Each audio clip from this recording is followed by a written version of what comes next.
Okay, this next technique we're going to dealing with a hook punch from a larger attacker. All right.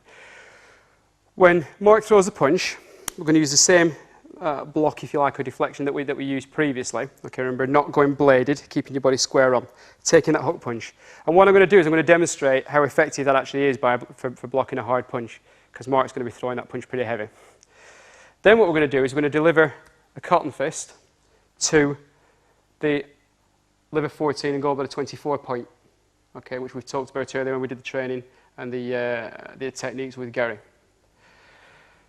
Remember, those points as well lie directly over the liver. So if your training partner's had a bit of a heavy session out on the night before, okay, you need to take that really easy, because you start punching people in the liver when they've been drinking a lot of alcohol the night before, and they're going to be quite poorly. All right.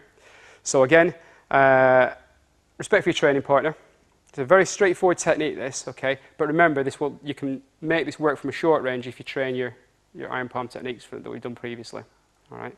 Yeah, of course you can go and punch it and just hit hard, but that's not the point. The point is anybody can hit hard and generate lots of force from out here, but we're talking about, remember we discussed about fighting in a telephone box, yeah? That sort of close quarters technique, okay?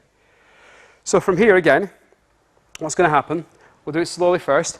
Mark's going to throw the hook punch. Now remember, from here, if I go bladed in this position, my arm is basically in line with my head, so that punch is just going to hit it, okay? You need to make sure your body's square on and your hand's 45 degrees out from here. So as the punch comes in, okay, you just check it here. And there's a number of things that could actually happen with this as well, all right, but I'll just explain those a little bit later. And what you're going to do is you're going to deliver your cotton fist directly below, it's below on the nipple line, directly below the chest, the pectoral muscle, and on the crest of the rib, all right? And we talked about those points in the point selection that we did earlier.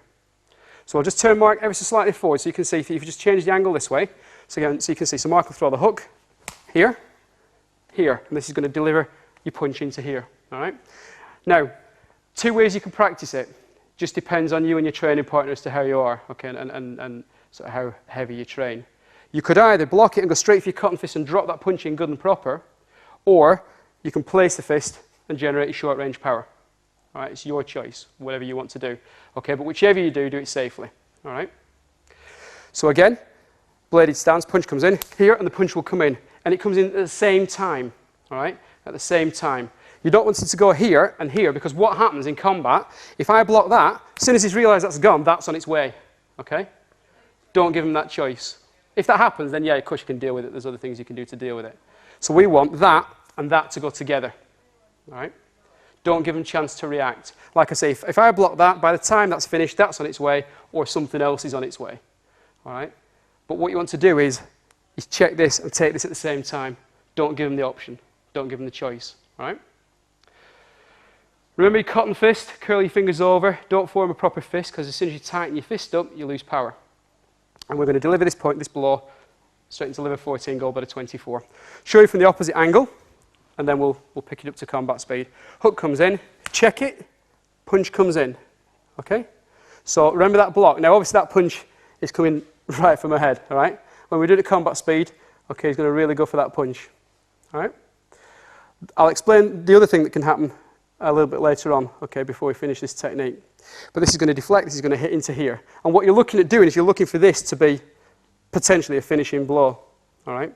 Because if you hit those right, it will be. Okay? And what may happen when you hit here is that again, because you're hitting on the yin meridians of the body will fold forward, which then leaves it open for doing some of the strikes to the back of the head, such as I did with Gary in the previous techniques. All right? And as we know what happened with that, yeah, it's very easy to get a knockout from that. Okay?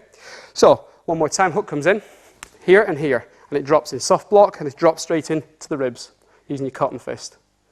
Remember, on your cotton fist, although you're trying to aim to hit with the knuckles, if you don't hit with the knuckles, it doesn't matter, because the whole hand is strong enough to be able to deliver that blow.